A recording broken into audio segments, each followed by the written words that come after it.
Hi, and welcome to another episode of John's Motorcycle Rescue and Review. Currently, I am on Suzuki's 1983 GS1100L, and I'm actually riding it back-to-back with a 1980 Honda CB900 Custom, and boy, it feels like a completely different machine.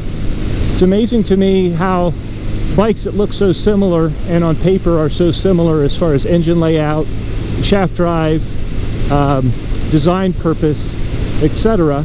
Can feel so just worlds different from the saddle. This Suzuki has some really nice features that the Honda doesn't have. It has a 5-speed gear indicator, so you can see right now we're in 5th gear. It also has a instrumentation on this. It has a gas gauge, tachometer, just a lot of, it's very rider friendly, user friendly. I know at a glance, you know, I don't have to worry about hit and reserve unexpectedly with the gas gauge. And in comparison to the Honda, this feels sporty. The ride, even though it's on stock suspension as well, is much firmer than the Honda. You do feel the bumps more. I do have a custom bar on this as well. I've got the MGO Magna wide handlebar on this machine, and it gives it a very nice control. This bike is 1100 cc, so it does have a nice pickup, especially up as you get it up above 5,000 RPM. But in riding this bike, especially compared back to back with the Honda, this bike is direct. It's a little bit more of a visceral feel. You definitely feel the road more. You feel the engine vibration. This is not as smooth as a Honda.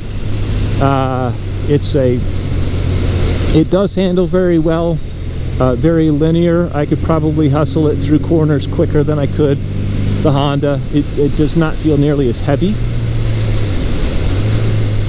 but it is a more visceral driving experience.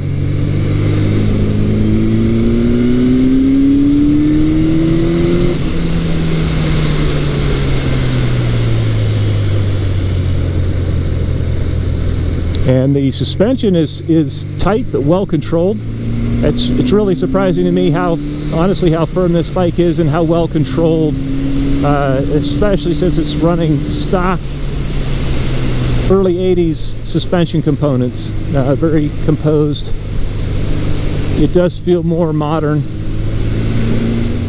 So one of the projects that I have coming up for this bike is I'm going to be putting on a full Delkevic pipe, and that should really allow this bike to just breathe like it should.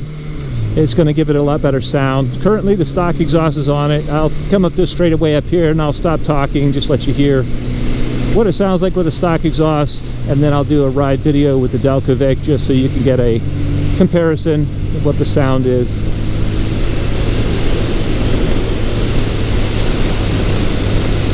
But as I said in the earlier video, I bought this bike as a parts bike for one of my other Suzukis, and just thought it'd be fun to see if I could get it running and clean the carburetors, got it back on the road, and it runs so nice. I couldn't just leave it as a parts bike, so I did go ahead and get the title for it and just enjoy it. So I'll be quiet, let you hear the stock exhaust here.